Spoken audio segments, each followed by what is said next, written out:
لا حول ولا قوة إلا بالله العلي العظيم. بسم الله الرحمن الرحيم. الحمد لله الملك الحق المبين رب الشهداء والصديقين، والصلاة والسلام على حبيب إله العالمين سيد الأنبياء والمرسلين خاتم النبيين سيدنا ونبينا ومولانا أبي القاسم محمد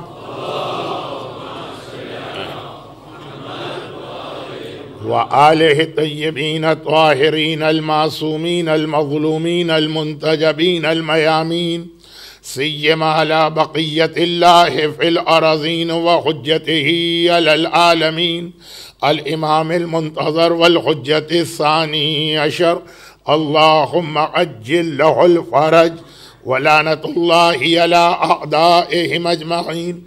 أما بعد، فقد قال الله عز وجل في كتابه المبين وفرقانه المتين وقرآنه المجيد: بسم الله الرحمن الرحيم.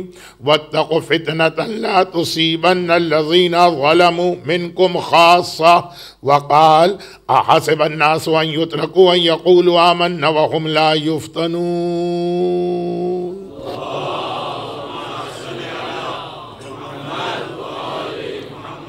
سورہ انفال آیت کا ترجمہ: ڈرو، الرٹ ہو جاؤ اس فتنے سے کہ جب وہ فتنہ اسپریڈ ہوگا اور پھیلے گا تو خالی ظالم اس کے اندر نہیں پھنسیں گے، ظالم و مظلوم دونوں اس فتنے کا نشانہ بنیں گے. سورہ انفال اور سورہ عنکبوت. کیا لوگوں نے یہ غلط خیال کر لیا؟ حسبا حسبا حسبا، کیا یہ غلط خیال کیا کہ ان یترکوا ان یقولوا آمنا، وہ زبان سے کہیں گے کہ ہم مومن ہیں اور اللہ ان کو چھوڑ دے گا؟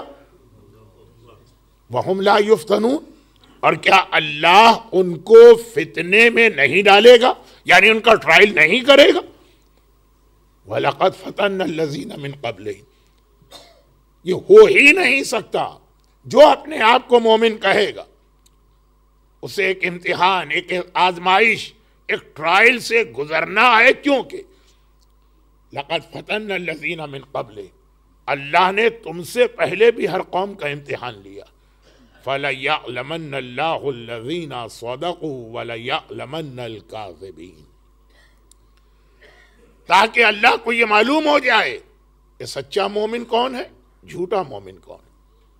مومنوں کی یہ دو کیٹیگریز قرآن بنا رہا کہ خالی مومن ہونا کافی نہیں ہے. مارکیٹ میں دو قسم کے مومن ہیں، ایک سچے اور ایک جھوٹے، اور دونوں کے درمیان فرق کب پتہ چلے گا؟ جب اللہ ان کا ٹرائل لے گا، جب اللہ ان کا امتحان لے گا. دعا اور موجودہ زمانہ، اس کے حوالے سے ہماری گفتگو قرآن کی ان دو آیتوں کی روشنی میں ہو رہی تھی. اب میرا اپنا ایک خاص اسٹائل ہے، کبھی اتنا سیکوینس بھی نہیں رہتا ہے، کبھی ساری مجلس میں ایسا لگتا ہے کہ میں ٹاپک سے باہر چلا گیا. اچھی عادت ہے یا بری عادت ہے، اب تو یہ ہے ساری زندگی کی ہیبٹ. بڑھاپے میں جا کے میں کیا سدھروں گا اور کیا سنبھلوں گا. لیکن لوگوں کی کمپلین میرے پاس آتی رہتی ہیں. اس حوالے سے اگر آپ کے پاس بھی کوئی ایسی کمپلین ہے، وہ بھی آپ کل QA سیشن کے درمیان بھیج دیجئے.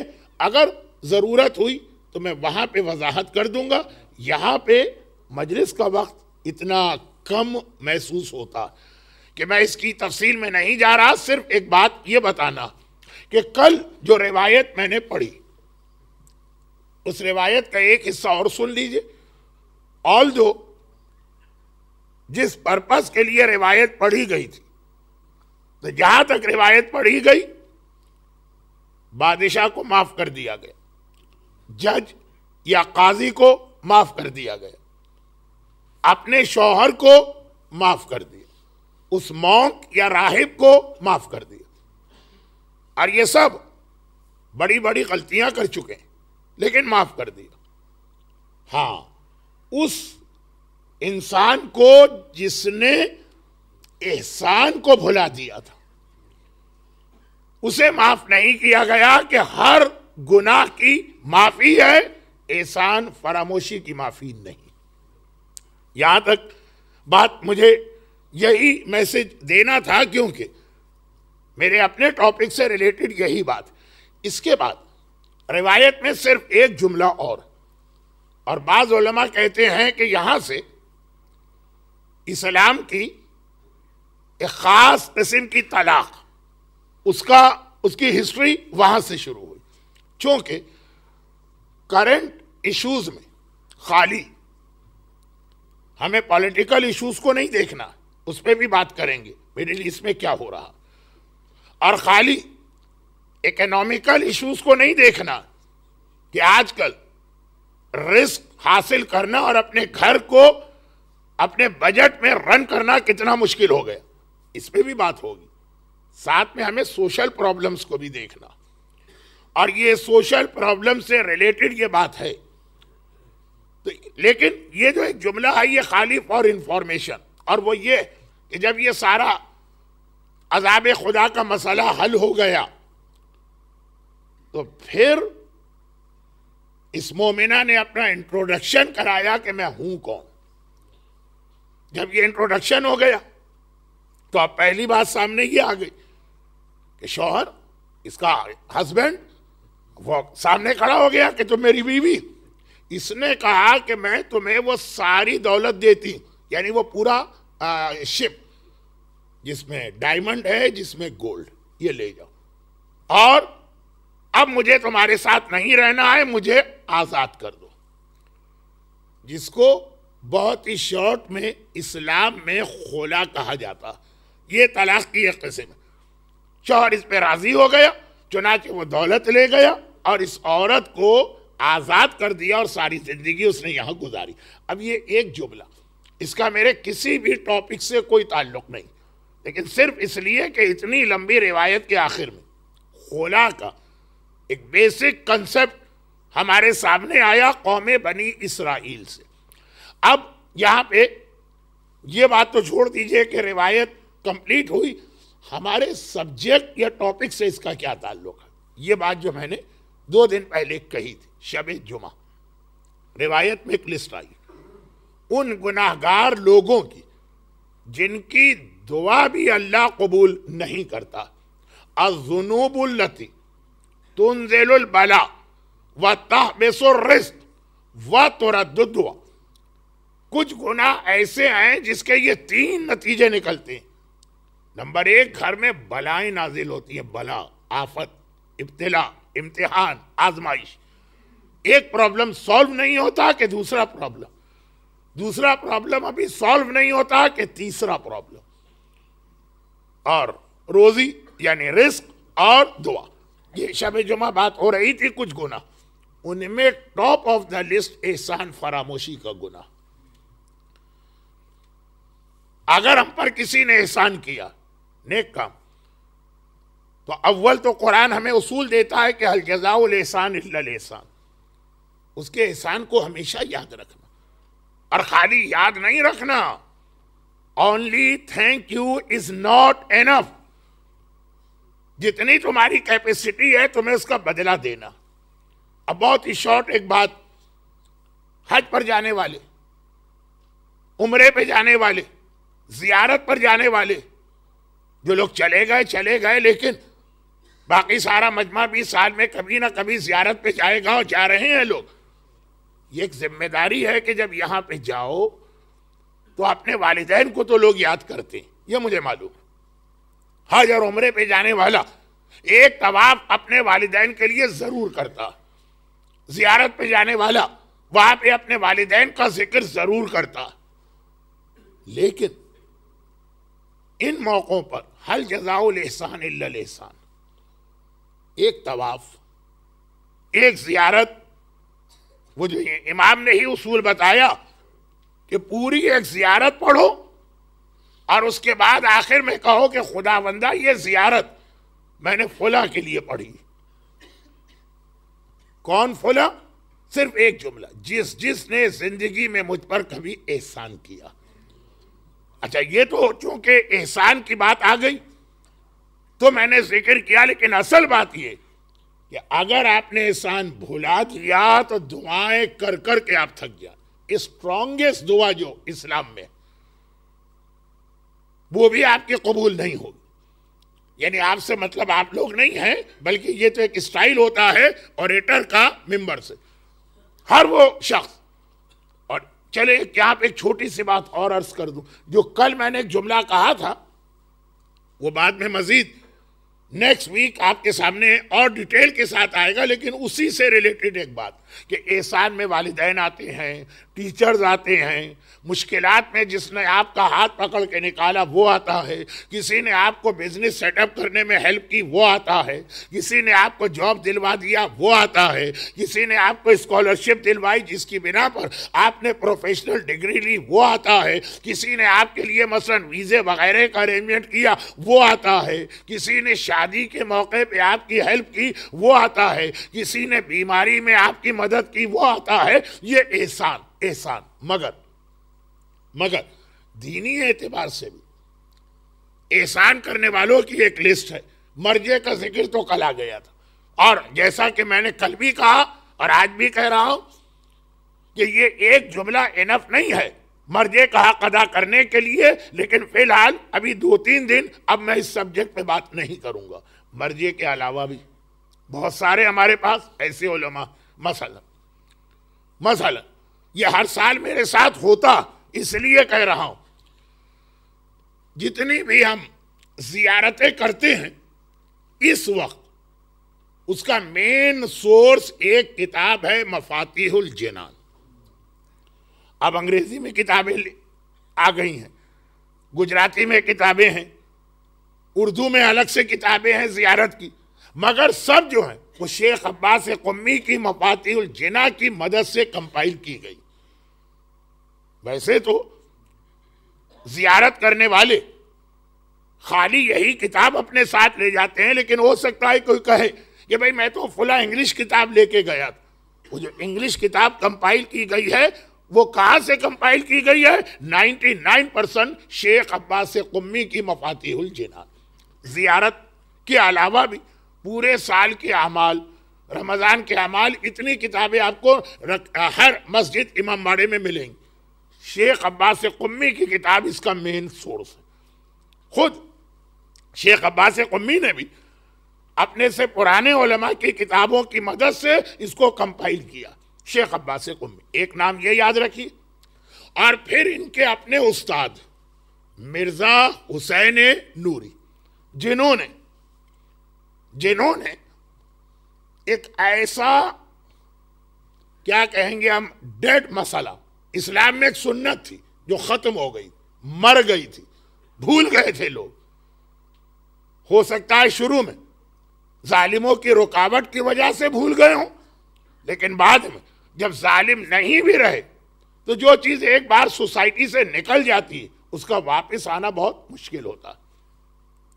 مرزا حسین نوری آج سے تقریباً 150 سال یا 140 سال پہلے اس مری ہوئی سنت کو زندہ کیا.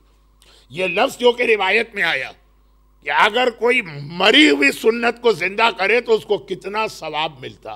شیخ عباس قمی کے استاد مرزا حسین نوری.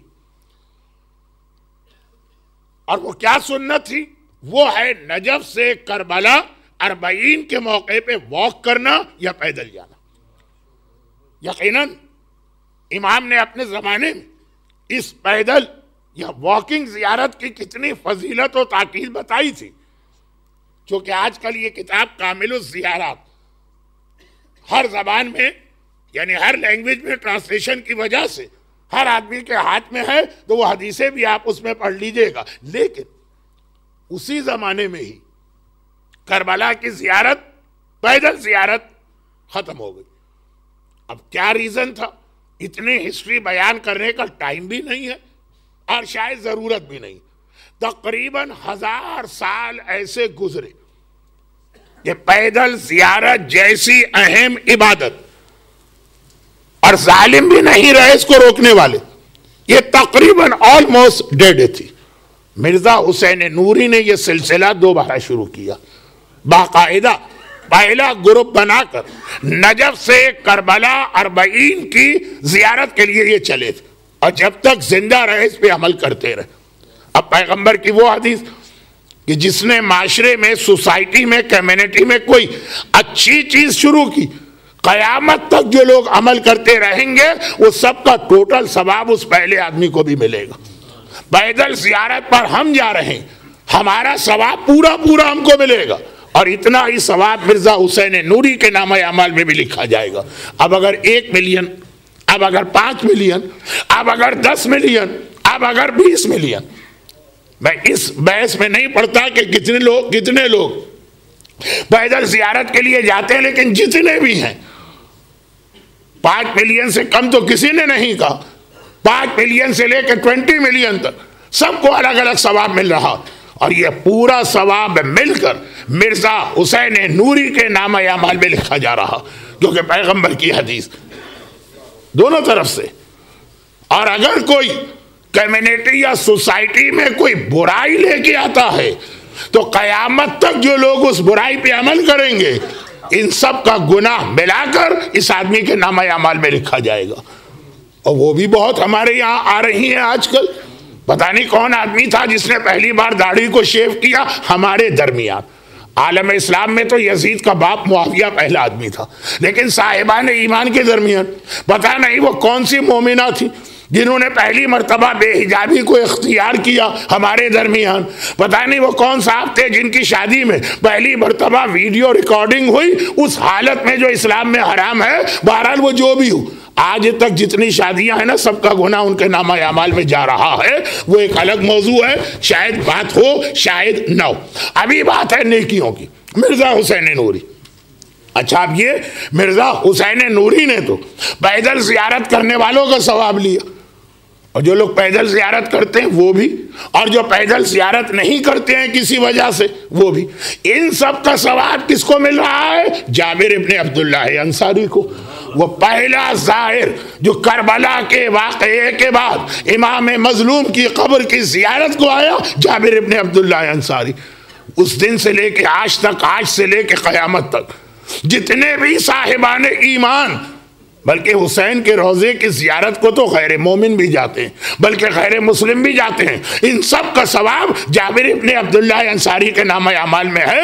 تو معاشرے میں نیکیاں پھیلائیے، معاشرے کے اندر ایسی اچھی باتیں قائم کریں کہ مرنے کے بعد بھی آپ کو اس کا ثواب ملتا رہے. بات ہو رہی تھی مرزا حسین نوری اور شیخ عباس قمی، دونوں نجف میں ایک ہی روم میں دونوں کی قبریں، دونوں کو ایک ہی جگہ دفن کیا ہے. بلکہ اگر میں جملہ الٹا کر دوں تو زیادہ صحیح ہوگا کہ شیخ عباس قمی کی وصیت تھی کہ مجھے میرے استاد کے پہلو میں دفن کیا جائے، جیسے آیت اللہ گل پائیگانی نے وصیت کی تھی کہ مجھے میرے استاد آغا عبدالکریم حائری کے پہلو میں دفن کیا جائے. آج بھی آپ قم میں جا کے دونوں کی قبریں برابر دیکھتے ہیں. تو شیخ عباس قمی، اب یہ قبر ایک چھوٹے سے روم میں لاک رہتا ہے زیادہ تر، لیکن باہر بورڈ لگا ہوا، صرف ایک فاتحہ پڑھنے کی بات ہے، صرف ایک فاتحہ پڑھنے کی.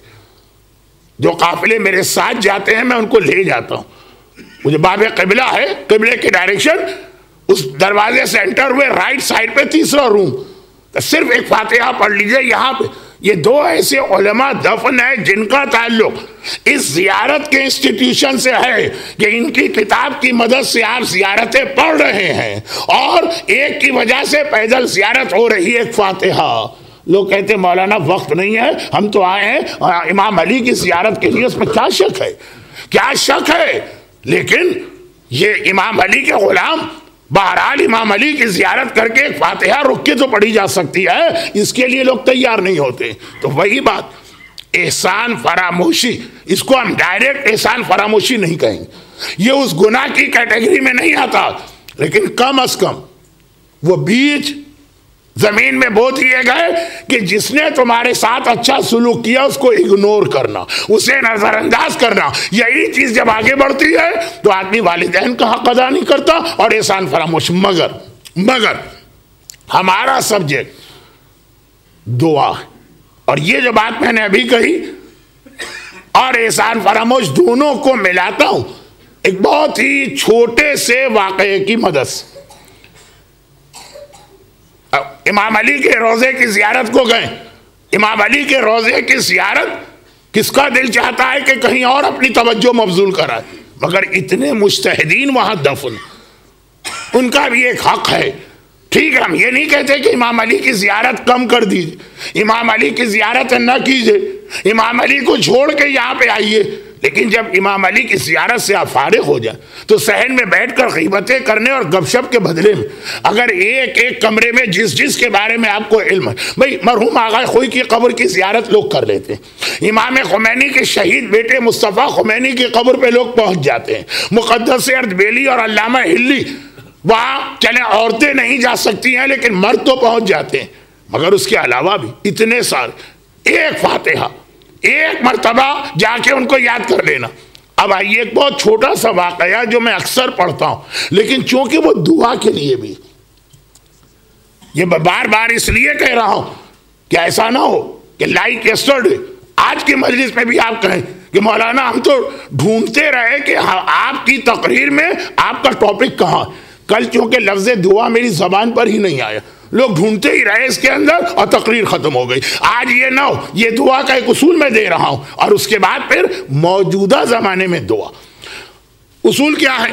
اچھا، یہ میں اکثر اپنے ایک بزرگ عالم دین کے حوالے سے بات کرتا ہوں اور وہ یہ ہے کہ ہندوستان اور پاکستان کے پرانے علماء میں، بہت پرانے نہیں، میرے والد کے دوستوں میں مولانا مسلم مہندی جرولی ایک عالم تھے، بہت مشہور، پاکستان کے لوگ بھی جانتے ہیں. زندگی ان کی آدھی کراچی میں گزری اور آدھی لکھنؤ میں. ایک بار وہ یہ واقعہ سنا رہے تھے، بات یہ نکلی کہ آپ کا نام مسلم آپ کے والد نے کیوں رکھا؟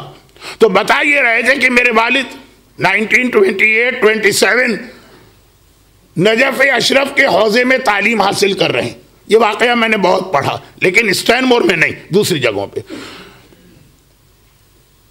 نجف اشرف میں تعلیم حاصل کر رہے ہیں اور آیت اللہ اصفہانی کا زمانہ نہیں، اس کا مطلب یہ کہ 28 میں نے غلط کہا، 38، کیونکہ 1935 تک تو مرحوم آغا خوئی کے استاد آغا نائنی کا زمانہ تھا. آغا اصفہانی، ابو الحسن اصفہانی، بہت عظیم شخصیت. تاریخ شیعہ میں دو ہی اتھینٹک واقعات ہیں کہ زمانے کے امام نے ریٹن میں خط لکھ کر کسی مرجع کو بھیجا. ایک شیخ مفید ہیں اور ایک آغا ابو الحسن اصفہانی. کچھ اور چھوٹے چھوٹے واقعات ہیں لیکن وہ اتنے اتھینٹک نہیں. تو آغا ابو الحسن اصفہانی 38 کی بات ہے، ان کی مرجعیت. اور یہ امام زمانہ کا خط بھی ان کے نام اس کے بعد آیا جب 39 میں ورلڈ وار شروع ہوئی اور مرجع کو بھی ضرورت پڑی کہ امام ڈائریکٹ اس کو گائیڈنس دے. اس سے پہلے کی بات تو کہا کہ میرے والد وہاں حوزے میں تعلیم حاصل کر رہے ہیں. اس وقت تک قم کا حوزہ اسٹیبلش نہیں ہوا تھا اور پرانے زمانے میں آج کل کی طرح کے کمیونیکیشن کے وسائل نہیں تھے. 2 سال اسٹوڈنٹ حوزے میں رہتے تھے، پھر 2 مہینے کے لیے وطن آتے تھے، پھر واپس 2 سال تک وہیں. آج تو ہر ویکینڈ کے اوپر حوزے کا اسٹوڈنٹ یہاں پہ آ سکتا ہے، نہ بھی جائے تو آن لائن کورس کی مدد سے بھی تعلیم مکمل کر سکتا. اور اسی لیے ابھی بہت زیادہ چانس ہے موجودہ زمانہ، کرنٹ ٹائم پیریڈ، یہ ہمارے سبجیکٹ کا حصہ ہے. میں نے لفظ دعا کہا، اب آپ کہیں گے کہ مولانا آپ کے سبجیکٹ میں تو دعا کے ساتھ کرنٹ ٹائم پیریڈ بھی ہے، یہ نہیں ملا آج کی تقریر میں، تو یہ بھی ڈھونڈ لیجئے. اور وہ یہ ہے کہ کرنٹ ٹائم پیریڈ بہت خطرناک ہے. یہ فتنوں کا زمانہ، اور فتنوں کے زمانے میں غلط، جھوٹے، جاہل عالم کے نام پہ سامنے آئیں گے اور پوچھیں گے آپ نے کہاں پڑھا، کہیں گے آن لائن ہم نے پڑھا. تو یہ آن لائن بہت اہم بات بھی ہے اور بہت خطرناک بات بھی. ابھی تک آن لائن نماز جماعت سے ہماری قوم بچی ہوئی ہے، باقی تو ہر چیز آن لائن ہو گئی. حتیٰ غیبتیں بھی آن لائن ہوتی ہیں، ای غیبت ہوتی ہے، جیسے ای ٹکٹنگ ہوتی ہے، ای اکاؤنٹ ہوتا ہے، ای میل ہوتی ہے، آج کل ای غیبت چلا کرتی ہے. لیکن یہ اس پہ میں ابھی آنے والا ہوں، کیونکہ جو لوگ بھی دعا کے حوالے سے ذرا سی نالج رکھتے ہیں ان کو معلوم ہے کہ احسان فراموش کے بعد دوسرا نام جس کا روایت میں آیا ہے کہ دعا نہیں ہوتی، قبول نہیں ہوتی، وہ غیبت کرنے والا. لیکن پہلی بات تو ہو جائے، اور وہ یہ کہ پہلے زمانے میں، پہلے سے مطلب 5000 سال پہلے نہیں، 1000 سال پہلے نہیں، 100 سال پہلے بہت مشکل تھا اسٹوڈنٹ کے لیے تو 2 سال 3 سال کے بعد ایک وزٹ کرتا ہے اپنے وطن. گئے یہ ان کے والد مولانا مسلم مہندی کے والد مولانا اکبر مہدی جرولی، اور 2 مہینے 3 مہینے یعنی 8 ویک 10 ویک وطن میں رہ کے واپس آئے، کنٹینیو کیا اپنی ایجوکیشن کو. ایک دن اپنے ہاسٹل کے روم میں بیٹھے ہیں کہ خط آ گیا، اور اس زمانے میں خالی یہ خط ہی آتے تھے، لیٹر. آج کے بچوں کو تو پتہ بھی نہیں ہے، شاید پتہ ہو تو نیکسٹ جنریشن میں یہ ختم ہو کے رہ جائے گا، یہ تو کنفرم بات. خط کسے کہتے ہیں، پوسٹ مین کسے کہتے ہیں، پوسٹ باکس کسے کہتے ہیں، یہ چیز ختم ہونے والی ہے. لیکن نہیں بھائی، اس سے پہلے مجلس کا ٹائم نہ ختم ہو جائے، تو بہت جلدی جلدی میں بات کو آگے بڑھاؤں. اور وہ یہ خط آ گئے. اور پہلے زمانے میں جو انویلپ ہوتا تھا وہ اوکیجن کے اعتبار سے آتا تھا، یعنی اگر آپ پہلے لیٹر نہ بھی پڑھے، خالی انویلپ، اندازہ ہو جائے گا کہ ٹریجک نیوز آئی ہے، کوئی گڈ نیوز آئی ہے. اور یہ ہاسٹل ہے، یعنی ہر اسٹوڈنٹ کو ایک روم نہیں ملا، شیئرنگ والا ہے، 4 5 6. نجف کا حوزہ کتنے بڑے کرائسس سے گزرا، تب یہ مراجع ہمارے سامنے آئے ہیں. یہ اتنے بڑے بڑے مراجع، یعنی بہت پرانی بات نہیں، جن کی آپ تقلید بھی کر چکے ہیں. میں نام نہیں لینا چاہتا کہیں ان کی انسلٹ نہ ہو جائے.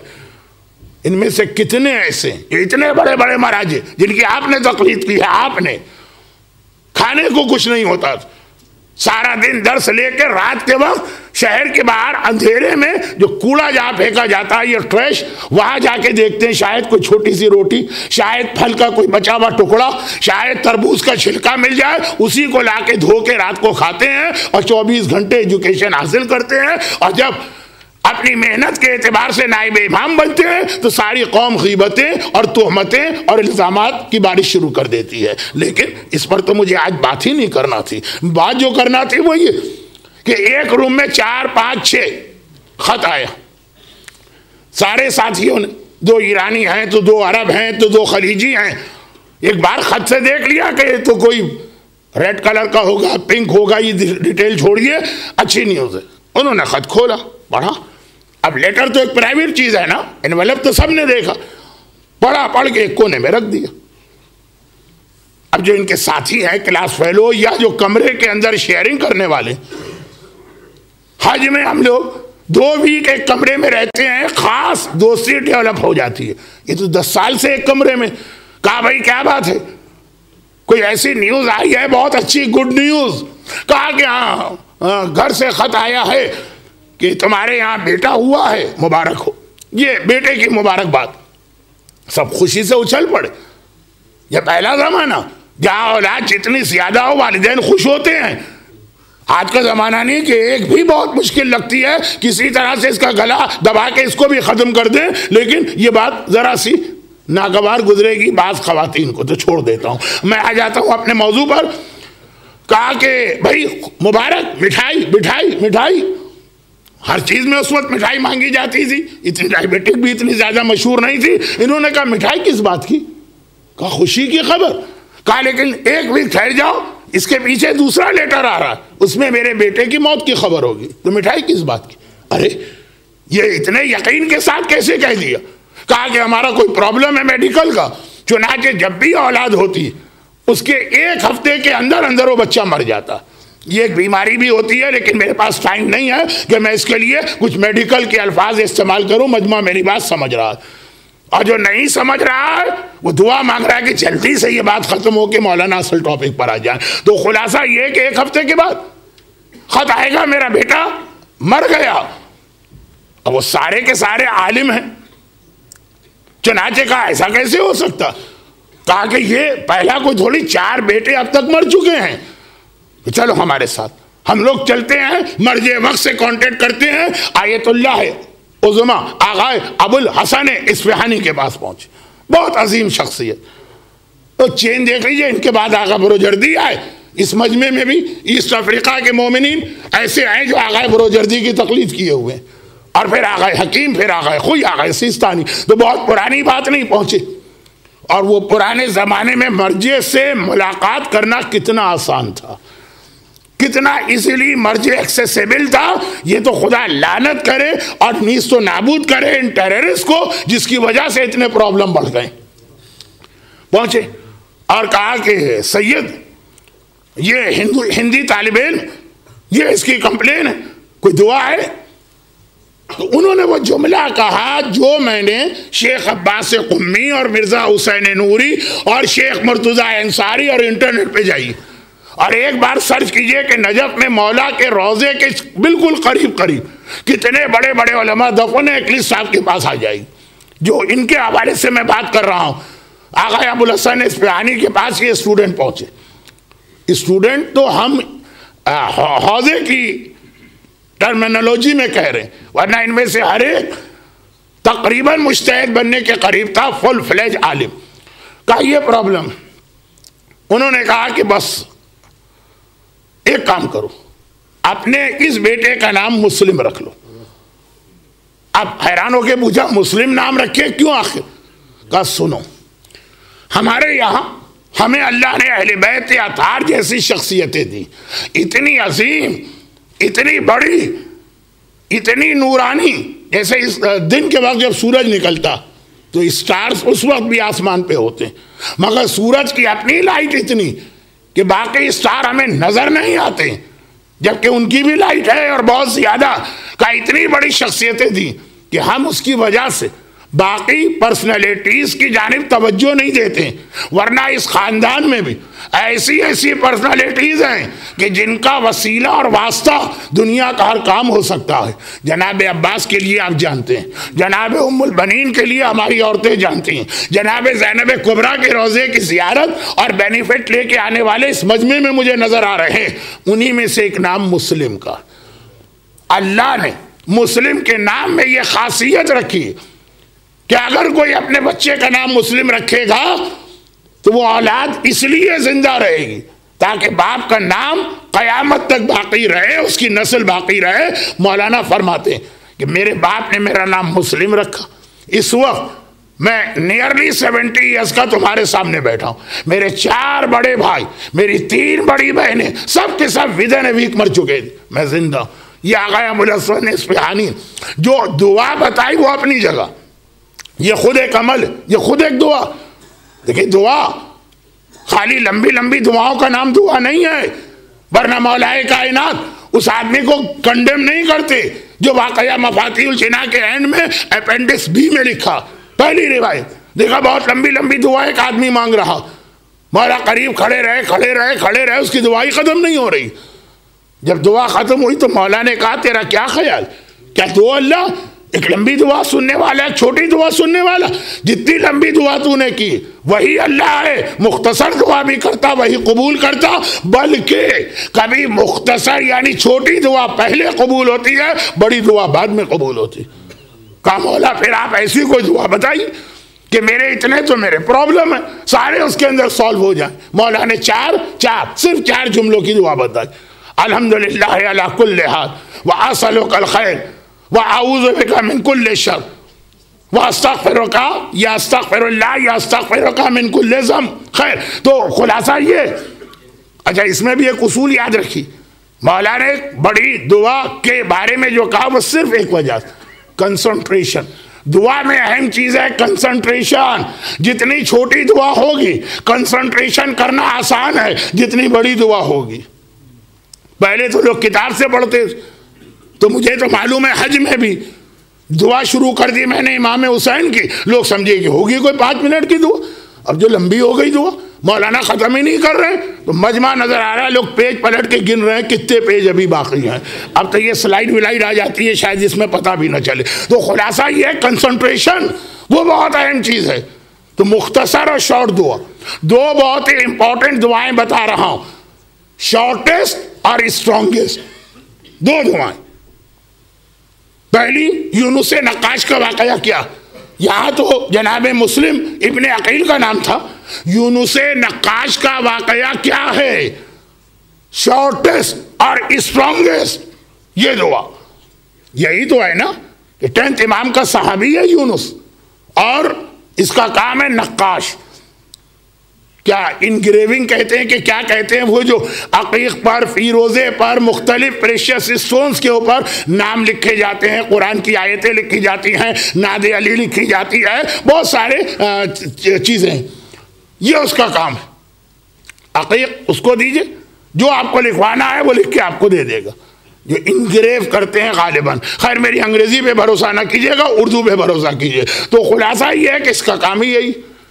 عباسی خلیفہ کا گورنر، جو سامرہ پروونس کا گورنر تھا، اس نے بلایا اور کہا کہ میرے پاس ایک بہت قیمتی عقیق آیا، بہت بڑا، اور عقیق یمنی، جس کے فضائل، جس کی خاصیتیں اتنی زیادہ کہ اگر ہم یہ کہیں کہ خاک شفا کے بعد، خاک شفا کو تو میچ کرنے والی اس دنیا میں اب تک کوئی چیز نہیں بنی ہے، نہ بن سکتی، بنی بھی نہیں ہے، بن بھی نہیں سکتی. لیکن اس کے بعد عقیق یمنی کے جو فائدے، اور وہ اتنا بڑا عقیق، کہا کہ یہ لے جاؤ اور اس کے اوپر میرا نام اور یہ جملہ لکھ کے لے آنا. یونس نقاش کا واقعہ ہر سال آپ 10th امام کی ولادت میں بھی سنتے ہوں گے اور شہادت میں بھی. کیا ہوا، گھر آیا، گھر والوں کو بھی شوق ہوا، ذرا دیکھیں اتنا بڑا عقیق. کسی کے ہاتھ سے سلپ ہوا، زمین پہ گرا، 2 ٹکڑے ہو گئے. اب یہ پرانے زمانے کے بادشاہ اور گورنر ہیں، کوئی قانون وغیرہ ان کے لیے نہیں ہوتا، جو کہہ دیں وہ وہی صحیح ہے، رائٹ از مائٹ والی بات. چنانچہ موت، یقینی موت. برابر میں ہی ہمارے 10th امام کا وہ قید خانہ تھا، جہاں آپ زیارت کے لیے آج سامرہ میں جاتے ہیں، وہ اصل میں تو امام کا گھر تھا، جہاں پہ وہ امام کی قبر ہے. لیکن ایسا گھر جس میں امام کو ہاؤس اریسٹ کیا گیا، اس کے برابر یونس کا گھر تھا. بلکہ گھر کے اندر سے ہی ایکسس تھا. وہ سیدھا امام کے پاس آیا، مولا میری زندگی، یونس کا واقعہ. امام نے کہا کہ اچھا ایسا کرو کہ اب جب یہ گورنر تمہیں بلایا اس عقیق کے لیے، تو گھر سے نکلنے سے پہلے اپنے گھر میں صرف میرا نام لے دینا، صرف نام. اس سے زیادہ شارٹ دعا کون سی ہو سکتی ہے؟ کہا مولا اتنا بڑا پرابلم، عقیق ٹوٹ گیا، یہ کوئی نعوذ باللہ کوئی امام کا نام گلو تو ہے نہیں کہ دوبارہ عقیق جڑ جائے گا، مولا اس سے میری جان کیسے بچے گی؟ کہا جو میں بتا رہا ہوں اس پہ عمل کر کے تو دیکھو. اور 10th امام کا تو نام بھی وہ ہے جس پہ ساری کائنات چلتی ہے، نام علی. ساری کائنات کا پاسورڈ ہے علی اور فاطمہ کا نام. لیکن اگر 2 جملے اور کہوں گا تو کمپلین آئے گی، مولانا آپ اپنے ٹاپک سے ہٹ گئے، واپس آتا ہوں. تو اب یونس کوئی چوائس بھی نہیں. جس دن گورنر کا غلام آیا، کہا کہ آج گورنر نے بلایا ہے عقیق کے لیے بات کرنا. اوہ، عقیق کے لیے بات کرنا، آج کا ایجنڈا یہ ہے. جان نکل گئی، اب تو یقینی موت. کیا اس کو بتاؤں گا؟ عقیق تو دکھا بھی نہیں سکتا. گھر کے دروازے پہ کھڑے ہو کر کچھ دعائیں ایسی ہیں، خاص طور پر رزق کی، رزق کہ جس کا حکم ہے کہ جب یہ گھر کے دروازے پہ پڑھی جائیں تب اس کا بینیفٹ. اب بتائیے، رزق کے لیے تسبیح سحرا سے بہتر کوئی دعا آج تک ملی ہے؟ نہیں ملی. مگر شرط یہ کہ جب آپ اپنے جاب پر جائیں، بزنس پہ جائیں، انٹرویو کے لیے جائیں، گھر کے دروازے پہ کھڑے ہو کے تسبیح پڑھیے گا. ویسے تو ہم روز پڑھتے ہیں، ہر نماز کے بعد پڑھتے ہیں مصلی پر، وہ الگ عمل ہے، اس کی الگ فضیلت ہے. مگر روزی کے لیے جب پڑھنا ہے تو گھر کے دروازے پر. 10th امام نے بھی ایک کنڈیشن لگائی تھی. دروازے پہ کھڑے ہو کے امام کا نام لیا، گورنر کے پاس پہنچا. گورنر نے کہا یہ بتاؤ تم نے وہ عقیق کے اوپر جو میں نے کہا تھا میرا نام اور وہ ایک قرآن کی آیت وہ لکھی کہ نہیں لکھی؟ اب کیا کہے اس وقت؟ جو سچ تھا اس نے صرف اتنا بتایا، نہیں اب تک میں نے نہیں لکھی. گورنر کہتا اللہ کا شکر کہا کہ شکر ہے خدا کا، سنو اب وہ عقیق جو ہے نا اس کو 2 حصوں میں تقسیم کر دینا، کیونکہ میری 2 بیویاں، دونوں میں جھگڑا ہو گیا، دونوں کہہ رہی ہیں کہ یہ عقیق تو ہم کو چاہیے، اب کیا کریں؟ اکبر ڈرے نہیں کسی سلطان کی فوج سے، مگر شہید ہو گئے بیگم کی نوج سے۔ اب اس کے اندر جو مشکل الفاظ ہیں نا وہ جا کے آپ کسی اردو جاننے والے سے پوچھ لیجئے گا کہ یہاں تو بڑے بڑے بادشاہ ہار جاتے ہیں۔ چنانچہ گورنر کہتا ہے کہ چھوڑو میرا نام، ہر وقت گھر میں ٹینشن ہے اور ہر ایک کو یہ ڈر ہے کہ کہیں اس کی بات میرا شوہر نہ مان لے، چنانچہ اس کے 2 حصے کر لو، ایک اس کو دے دوں گا، ایک اس کو دے دوں گا۔ گھر آ کر پہلا کام تو یہ کیا کہ خدا کا شکر ادا کیا، کس بات پر؟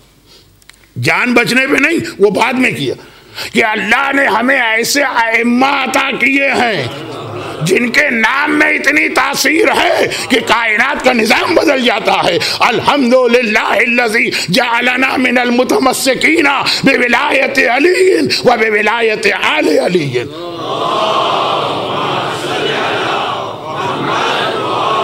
یاد رکھیے شارٹیسٹ اور اسٹرانگیسٹ دعا، ہمارے والدین نعوذ باللہ بے وقوف نہیں تھے، جاہل بھی نہیں تھے، جو ہمیں یا علی یا علی یا علی کہنا سکھایا، ہر قدم پہ یا علی کہو۔ یا علی کیا ہے؟ علی کا نام، معصوم نے کہا ہمارا نام۔ اور یہ یاد رکھیے کہ دعائے توسل اسی کی تشریح، آپ امام کا نام لے کے کہتے ہیں یا وجیہن عند اللہ اشفع لنا عند اللہ، یہی یونس نقاش کا واقعہ۔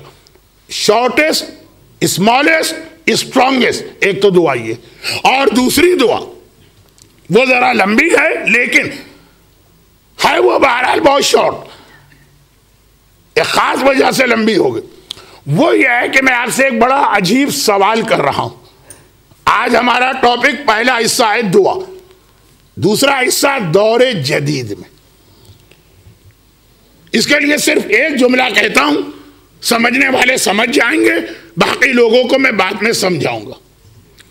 اور وہ یہ بالکل میں سیکوینس سے ہٹ کے ایک جملہ اس لیے کہہ رہا ہوں کہ یہ کمپلین نہ آنے پائے کہ مولانا آپ کا ٹاپک دعا نہیں تھا، دعا ان دا کرنٹ سچویشن۔ تو کرنٹ اس دور میں جو اسلام کو سب سے بڑی سروس دینے والے اور اینیمیز آف اسلام کو اتنی بڑی ڈیفیٹ دینے والے کہ خود اس نے یہ کہا کہ 50 سال ہو گئے ہمارے ایگزسٹنس کو، آج تک ایسی شکست ہمیں کسی نے نہیں دی۔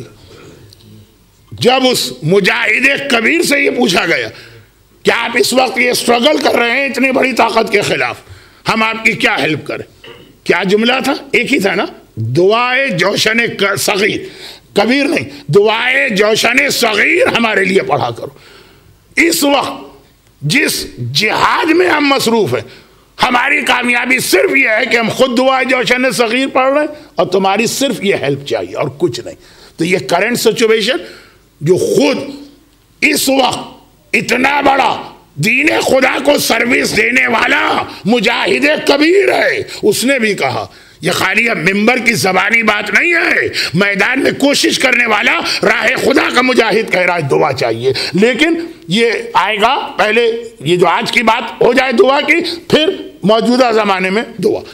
دوسری بات یہ میں نے پچھلے سال گھر کی ایک مجلس میں پڑھی، وہ یہ کہ قرآن کریم کا وہ کون سا سورہ جو ہم اور آپ جیسے عام اور گناہگار اس کی مدد سے میریکل دکھا سکتے ہیں، جو ہر مسئلے کے لیے نہ صرف یہ کہ بہترین عمل ہے بلکہ یہ بھی روایتوں میں ہے کہ دیکھو اسے چھوٹے موٹے یا عام مسئلوں کے لیے نہیں کرنا، جب کوئی اتنا بڑا مسئلہ آ جائے کہ امام نے اپنے ہاتھ سے اشارہ کیا کہ بات گلے تک پہنچ جائے، جیسے تلوار گردن پہ آ جائے، جب موت و حیات کا مسئلہ ہو، لائف اور ڈیتھ، اس وقت اس عمل کو کرنا۔ وہ قرآن کریم کا کون سا سورہ؟ سورہ یاسین آپ نے سنا، سورہ ملک آپ کو معلوم ہے، سورہ دہر آپ جانتے ہیں، سورہ رحمان آپ واقف ہیں، اور پھر جو قرآن کے آخری 30ویں پارے کے چھوٹے چھوٹے سورے، مگر سب سے اسٹرانگ سورہ، اور اسی لیے اسٹرانگ پرابلم کے لیے پڑھنا۔ عریضے کے لیے ایک جملہ آپ نے سنا ہے، عریضہ بھی ایک دعا، عریضہ بھی دعا، یہ بار بار مجھے یہ کہنا پڑتا ہے کہ لوگ مجلس کے بعد یہ ڈھونڈتے رہتے ہیں کہ فلاں بات جو مولانا نے کہی اس کا مولانا کے ٹاپک سے کیا تعلق ہے. تو عریضہ بھی ایک دعا. عریضے ہمارے یہاں 2 نہیں 3 نہیں 4 نہیں 15 عریضے ہیں, اور ان میں سے آخری عریضے کے لیے امام نے وہ اسٹرانگ سنٹینس استعمال کیا کہ دیکھو یہ عریضہ چھوٹے پرابلم کے لیے نہ بھیجنا.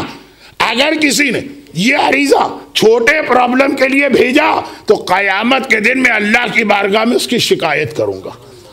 یہ جو الفاظ ہوتے ہیں ان کی ورڈنگ پڑھنا چاہیے, جو message hidden under the line. فرض کیجئے کہ آپ کے پاس 2 فون, ایک آپ نے بالکل رکھا ایمرجنسی کے لیے, کوئی ہاسپٹل کیس ہو جائے, کوئی ایکسیڈنٹ کیس ہو جائے, کوئی ایسا, اس میں اگر کوئی فون کر کے پوچھے تو بھائی یہ بتائیے کہ آج آپ کے گھر میں کیا کھانا پک رہا ہے, تو آپ کیا کہیں گے کہ بھائی عام نمبر پہ رنگ کرو, یہ اس کام کے لیے نہیں ہے. امام فرماتے ہیں اب عریضہ جو کہ ہماری قوم میں اب تک موجود ہے, پتہ نہیں کتنے دن رہتا ہے, ہر چیز تو نہیں آ رہی ہے, لیکن اس میں جو اصول ہے نا وہ قرآن کے اس سورے میں, اس سورے کا نام ہے سورہ ممتنہ. یہ قرآن کریم سورہ مجادلہ 58. یہ وہ سورہ کہ جب آپ کو ایسا پرابلم فیس کرنا پڑے کہ لائف اینڈ ڈیتھ, تب اس سورے کی تلاوت کا حکم ہے. ابھی ہمارے یہاں آسٹریلیا میں کراچی کی خوجہ کمیونٹی کی 2 نوجوان, ابھی یہ 4 مہینے پہلے کی بات, ہائی وے پہ اتنا خطرناک ایکسیڈنٹ تھا کہ ایک کا تو مر جانا یقینی تھا, قومے میں چلا گیا تھا. اس کے ماموں ایران میں تھے, وہاں کسی ایسے ہی عالم سے بات کی, انہوں نے کہا سورہ مجادلہ. معجزہ ہوا.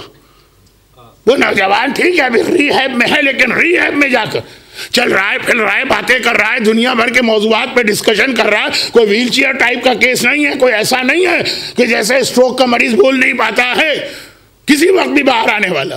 صرف اس سورہ مجادلہ کی وجہ سے جو لیٹسٹ واقعہ میرے اپنے شہر میں پیش آیا, آسٹریلیا تو بہت بڑا ہے, میلبرن سٹی, ویسٹ گیٹ برج, بس تو خلاصہ یہ ہے سورہ مجادلہ. اور یہ سورہ اب میں جہاں پہنچنے والا ہوں اس کی مدد سے, وہ بھی ایک پرانی بات ہوگی لیکن اس کا ڈیٹیل بیان بعد میں آئے گا. پہلے یہ جملہ تو پورا ہو جائے, سورہ مجادلہ. اور میں نے لاسٹ ایئر گھر کی ایک مجلس میں یہ پڑھا تھا کہ اس سورے کی ایک خاص بات. اچھا, اس سورے کی آخری آیت یاد دلا دوں, الا ان حزب اللہ هم المفلحون. یہ لوگ حزب اللہ ہیں اور یہی حزب اللہ جو ہے وہ دنیا اور آخرت میں کامیاب ہوگا. یہ لفظ اس سورہ مجادلہ کے آخر میں آیا. یہ قرآن کا اونلی سورہ جس کی ہر آیت میں لفظ اللہ آیا. لفظ اللہ, اللہ کے 1001 نام تو آپ جوشن کبیر میں پڑھتے ہیں. چلیں الحمدللہ اب جوشن کبیر کا بھی کنسپٹ ہمارے یہاں کلیئر ہوا, ورنہ پہلے کون سنتا تھا نام, وہ خالی ایک کالا دھاگا پانی میں گھمانے میں لوگ لگے رہتے تھے. اب ایک کنسپٹ کلیئر ہوا, اللہ کے 1001 نام, لیکن سب سے زیادہ اسٹرانگ نام اس میں جلالہ, لفظ اللہ. اتنے معجزات لفظ اللہ میں. قرآن کا اونلی سورہ ہے جس کی 23 آیتیں, ہر آیت میں لفظ اللہ آیا. اور کسی سورے کی یہ خاصیت نہیں ہے, حتیٰ سورہ قل هو اللہ اتنا چھوٹا سورہ خالی 4 آیتوں والا, اس کی ہر آیت میں بھی لفظ اللہ نہیں. حتیٰ الحمد کا سورہ جو پورے قرآن کی سمری ہے, اس کی ہر آیت میں بھی لفظ اللہ نہیں. صرف سورہ مجادلہ, یہ لفظ اللہ کی طاقت. اللہ وہ امام کا نام, یہ اللہ کا نام. لیکن ایک بات بڑی عجیب ہے, وہ یہ کہ مثلا سورہ طلاق کے شروع میں رزق کی آیت آئی, سمجھ میں آ جاتا ہے کہ آخر سورہ طلاق کا رزق سے کیا تعلق, سمجھ میں آتا, اور وہ میں سمجھاؤں گا بھی آپ کو کل یا پرسوں. لیکن سورہ مجادلہ کا آغاز ہوتا ہے شوہر اور بیوی کا ایسا ڈسپیوٹ کہ طلاق ہو رہی, وہاں سے بات شروع ہوتی ہے. اور وہ اللہ کی نگاہ میں یہ اتنا بڑا مسئلہ, کبھی آپ کے فیڈ بیک آئیں گے میرے پاس کہ مولانا یہ ایک سورہ مجادلہ کا اتنا آپ نے فائدہ بتایا، آپ نے پڑھ کے بھی دیکھا ہے کہ اس کے اندر ہے کیا؟ شوہر بیوی کے جھگڑے بیان کیے گئے۔ پڑھنا کیا بھی محفل مرتضیٰ میں رمضان اسی سورے کی تفسیر پڑھ کے آ رہا ہوں، لیکن لوگ تو کہہ دیتے مولانا یہ سورہ، اور آپ کہہ رہے ہیں کہ زندگی اور موت کا مسئلہ ہو تو یہ سورہ فائدہ دے گا۔ پہلی آیت کیا ہے کہ وہ ایک عورت آ کے آئے، حبیب تجھ سے کمپلین کر رہی ہے اپنے شوہر کے بارے میں، اس سے کہیں زندگی موت کے مسئلے حل ہوتے ہیں؟ جی ہاں، اسی سے حل ہوتے ہیں۔ اور یہ بھی اس کے اندر ایک میسج ہے ہڈن انڈر دا لائن، وہ بعد میں آئے گا۔ تو سورہ مجادلہ، امام کا خالی نام، تسبیح زہرا، یہ بڑی بڑی وہ دعائیں ہیں جو دیکھنے میں چھوٹی لگتی ہیں، بینیفٹ کے اعتبار سے بہترین، مگر جو اصل میں اس جملے پہ مجھے آپ کو لانا تھا، مگر پچھلے سال سورہ مجادلہ میں نے گھر میں پڑھا، یعنی اس کی فضیلت۔ یونس نقاش کا واقعہ میں اکثر پڑھتا رہتا ہوں۔ تسبیح زہرا تو جب سے یہ کریڈٹ کرنٹ شروع ہوا ہے دنیا میں، ہر سال اور ہر جگہ جہاں مجلس جاتا ہوں تسبیح زہرا کے بارے میں 2 جملے پڑھتا ہوں، مگر اس سب کے بعد کمپلین جو آتی ہے وہ یہ کہ مولانا آپ نے یہ سب پڑھ دیا، ہمارا پرابلم سالو نہیں ہوا، آپ نے تو اتنا بڑھا چڑھا کے پیش کر دیا، اور ہم پورا سال اس دعا پہ عمل کرتے رہے، ہمارا تو پرابلم سالو نہیں ہوا۔ نہ تسبیح زہرا نے وہ بینیفٹ ہمیں دیا، ہاں آخرت کے بینیفٹ ہوں گے، لیکن ہم نے اس وقت جو گھر کے دروازے پہ کھڑے ہو کے پڑھی تھی وہ تو آپ نے کہا تھا روزی۔ یہ سورہ مجادلہ جو ہم نے پڑھی تھی، آپ نے کہا تھا جوان بیٹا اگر ICU میں ہو تو اس وقت۔ ایک برادر محترم نے ابھی مجھ سے کہا کہ ان کی والدہ بہت بیمار ہیں اور بہت ہی سیریس کنڈیشن ہے، ان کے لیے دعا کرا دیجئے۔ تو میں بیچ مجلس میں، کیونکہ اب مصائب شروع ہونے والے، خدا بندہ اس مومنہ کو شفائے کاملہ عطا فرما۔ مولانا آپ نے کہا تھا امام کا نام، ہم امام کا نام لے کے گئے، انٹرویو میں فیل ہو گئے۔ اب دعا کے حوالے سے یہ جو کمپلین آئے گی، چاہے میں کائنات کی سب سے بڑی دعا کیوں نہ بتا دوں، یہ کمپلین، اس کا جواب تھا چیک کر لیجئے کہیں احسان فراموشی تو نہیں۔ خالی دعا پڑھ لینا یا بہت بڑی دعا کر لینا انف نہیں ہے، یہ بھی دیکھنا ہے اس کے لیے کوئی رکاوٹ تو نہیں ہے، کوئی ایسی غلطی تو نہیں ہے کہ امام کہیں اللہ تمہاری دعا تمہارے منہ پہ پھینکتا، تو ردد دعا، ادھر دعا نکلی، خالی روکا نہیں گیا، اٹھا کے ہمارے منہ پہ پھینک دی گئی۔ ان میں سے ایک بہت اہم چیز ہے یہ احسان فراموشی، ورنہ اہل بیت کا وسیلہ دے کے دعا مانگی جائے اور دعا قبول نہ ہو، کیسے یہ ممکن؟ ارے عام پریشان حال، اس کا بھی وسیلہ دو تو دعا قبول ہو جاتی۔ یہ تو کائنات کی وہ شخصیتیں ہیں کہ جن کا سب سے بڑا امتحان لیا گیا۔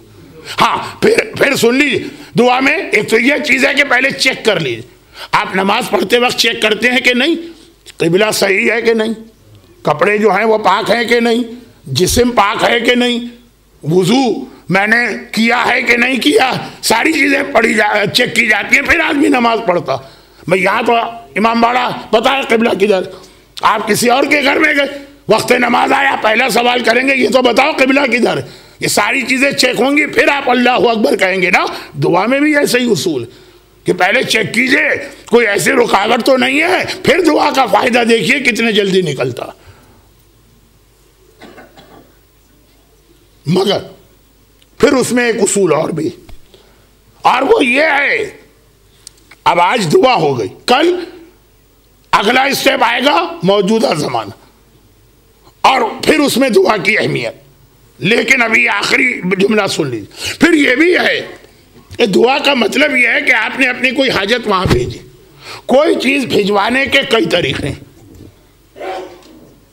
ایک ہوتا ہے کہ نارمل آپ نے پوسٹ سے بھیجوا دیا، ایک یہ ہے کہ آپ نے فرسٹ کلاس میل، ایک ہے آپ نے کوریئر سروس استعمال کر لی، جو 1 ویک میں لیٹر جانا ہے آسٹریلیا وہ 24 گھنٹے میں پہنچ گئے۔ جتنا آپ خرچہ کریں گے اتنا۔ دعا میں بھی یہ مسئلہ، آپ اپنی دعا رائل میل سے نہ بھیجوائیے، کوریئر سروس سے بھیجوائیے۔ پھر آپ دیکھیں گے کہ کتنی جلدی پہنچتی. کوریئر سروس کس کا نام ہے؟ کوریئر سروس اس کا نام ہے جو بازار کوفہ میں ننھی سکینہ نے بتایا. بازار کوفہ میں ننھی سکینہ دعا، اہل بیت کا لٹا ہوا قافلہ شہر کوفہ میں انٹر ہو گیا. اور یہاں پہ اگرچہ انگریزی کا لفظ میری زبان سے اچھا نہیں لگتا، مصائب میں ایک کانفلکٹ آف انٹرسٹ آ گیا جب یہ قافلہ بازار میں انٹر ہوا. وہ کیا؟ وہ یہ کہ عمر سعد چاہتا ہے کہ ایز سون ایز پاسبل یہ قافلے کو میں دربار ابن زیاد میں پہنچا دوں. آج جا کے دیکھیے، نہ ابن زیاد کا نام و نشان ہے، نہ اس کے محل کا نام و نشان ہے. خالی زمین پڑی ہے جو آج بھی عبرت بتا رہی. کہاں گیا وہ ابن زیاد جو اس محل میں اہل بیت کو قیدی بنا کے لا رہا تھا؟ عمر سعد کی خواہش ہے قافلہ جلدی سے جائے اور میں اپنا ریوارڈ اور انعام لوں.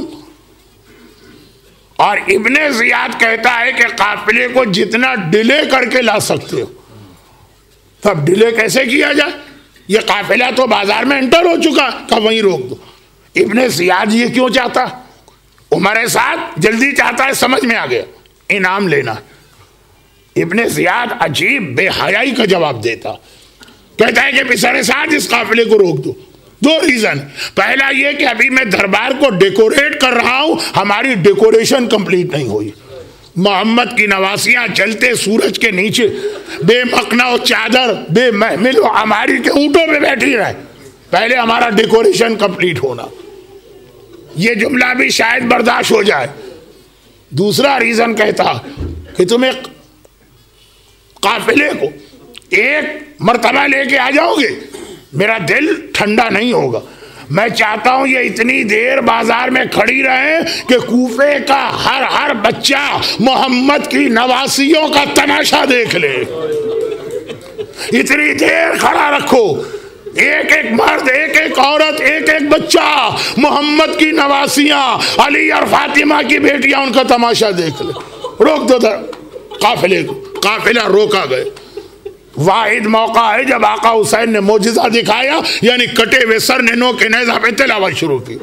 لیکن وہ بات کے مصائب ایک دن وہ بھی پڑھوں گا. ابھی تو بات یہ ہے کہ قافلہ رک گئے. اور ہر ایک کو آرڈر ہے کہ عورتیں گھر کی چھتوں پہ آئیں، مرد سڑکوں پر آئیں. کچھ ایسی بھی عورتیں جنہیں کچھ پتہ ہی نہیں کہ باہر کیا ہو رہا، آرڈر آیا وہ گھر کی چھت پہ آ کے بیٹھی. ایک مومنہ ام حبیبہ بھی اسی کوفے میں رہتی ہے، بہت ضعیف ہے. حکم آیا وہ آ کے مکان کی چھت پہ بیٹھ گئی. زینب کا اونٹ بالکل اس کے گھر کے سامنے آ کے رکا. پرانے زمانے کی گلیاں جیسے ممباسا کی چھوٹی چھوٹی گلیاں بالکل قریب. اس نے دیکھا کہ ایک عورت اپنے سفید بالوں سے چہرہ چھپائے سر جھکائے بیٹھی، اور اس کی گود میں ایک ایسی بچی لیٹی ہے جس کے رخسار پہ تماچوں کے نشان بہت دور سے نظر آ رہے ہیں. اور پھر بچی نے سر اٹھایا اور کہا پھوپھی اماں، یہ تو ایک شہر ہے، یہاں تو اتنے سارے لوگ ہیں، کیا یہاں بھی مجھے پانی نہیں مل سکتا؟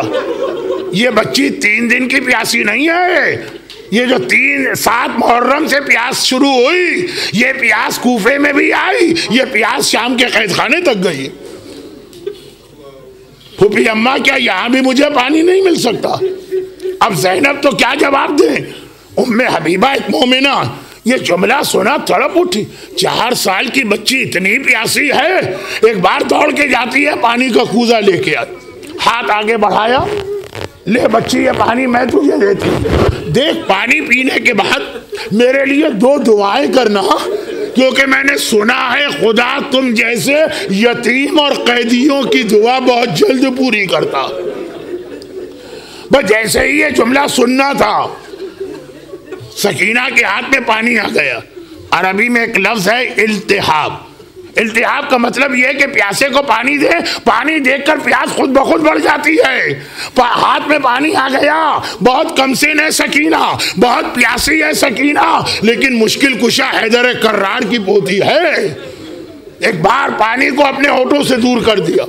پہلے تیری حاجت پوری کی جائے گی، پھر سکینہ پانی پیے گی. بتا تیری دعائیں کیا؟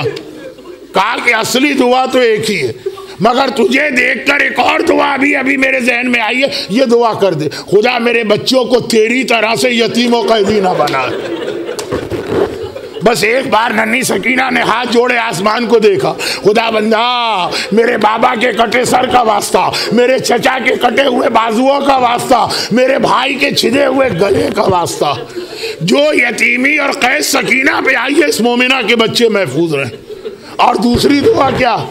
کہا دوسری دعا یہ ہے کہ بہت بوڑھی ہو گئی، کوئی بھروسہ نہیں کب موت آ جائے، بھئی اتنی دعا کر دے کہ خدا ایک بار مرنے سے پہلے مجھے مدینے کی زیارتیں کرا دے۔ سکینہ تو دعا کرنے لگی۔ زینب نے دشمنوں کے شہر میں اپنے شہر کا نام سنا، ایک بار چونک کے سر اٹھائے اور کہا کہ اے ضعیفہ مدینے کیوں جانا چاہتی؟ کہا کہ ارے تجھے نہیں پتا مدینہ میرے آقا علی کا شہر ہے، میری شہزادی فاطمہ کا وطن ہے۔ زینب نے کہا لیکن اب تو علی بھی نہیں رہے، فاطمہ بھی نہیں رہی۔ کہتی ہے تو کیا ہوا؟ علی کا بیٹا میرا آقا حسین تو ہے، فاطمہ کی بیٹی میری شہزادی زینب تو ہے، ان کی زیارت کے لیے جاؤں گی۔ زینب نے پوچھا کہ اے ضعیفہ اتنا اور بتا دے کہ زینب کا خالی نام سنا ہے کہ زینب کو پہچانتی بھی ہے؟ ارے بڑے فخر سے کہنے لگی کیا پوچھتی ہو، پہلے تو ہر سال بی بی کی زیارت کو جاتی تھی، اب بڑھاپے کی وجہ سے مجبور ہوں، میں اور زینب کو نہ پہچانوں؟ زینب نے دائیں بائیں دیکھا، کوئی نامحرم ادھر نہیں ہے، سب کٹے ہوئے سر کے پاس چلے گئے ہیں۔ بس چہرے سے بالوں کو ذرا سا ہٹایا اور کہا کہ اے ام حبیبہ ذرا دیکھ کے پہچان لے، میں ہی زینب ہوں، میں ہی زینب ہوں، میں ہی زینب ہوں، تیرے شہر میں آئی ہوں۔ صرف ایک لفظ، صرف ایک لفظ، ایک جملہ کہا ام حبیبہ نے، میری بات ختم ہوئی۔ ایک بار شہزادی کو دیکھا، زینب کو فوراً پہچان لیا، گھبرا کے کہا شہزادی ارے آپ قیدی بن کے آئی ہیں، آپ کے سر پہ چادر نہیں ہے، آپ کے بازوؤں میں رسیاں، اتنا بتائیے میرا آقا عباس کہاں چلا گیا؟ عباس کی بہن کو قیدی کس نے بنا دیا؟ اجرکم علی اللہ علی ولعنۃ اللہ علی اعدائہم اجمعین۔ پروردگارہ بازار کوفہ میں محمد کی نواسیاں، علی اور فاطمہ کی بیٹیاں، میری شہزادیوں زینب و کلثوم و سکینہ کے اس امتحان کا واسطہ، جو مومنین اور مومنات آج کی مجلس میں ہیں، ان کو دنیا اور آخرت کی ہر پریشانی سے محفوظ فرما۔ خدا بندہ اس گریے کا واسطہ، ان آنسوؤں کا واسطہ جو صاحبان ایمان کی آنکھوں سے جاری ہوئے، ان کی ساری حاجتیں، ساری دعائیں، ساری مرادیں قبول فرما۔ خدا بندہ ان صاحبان ایمان کی جان، مال، عزت، اولاد، ان سب کی حفاظت فرما، بلکہ دنیا بھر میں جہاں جہاں مومنین کرام ہیں ان پر ظلم کرنے والے ظالموں کو نیست و نابود فرما۔ ہمارے مرحومین کی مغفرت فرما، بیماروں کو خصوصاً ان برادر محترم کی والدہ کو شفائے کاملہ عطا فرما۔ خدا بندہ ہم سب کو سیرت اہل بیت پہ چلنے کی توفیق عطا فرما۔ اس زمانے میں، اتنے خطرناک زمانے میں، اپنا اور اپنے اولاد کا ایمان بچانے کی ہمت و توفیق عطا فرما۔ اور خدا بندہ ان مظالم کے انتقام کے لیے امام زمانہ کے ظہور میں تعجیل فرما۔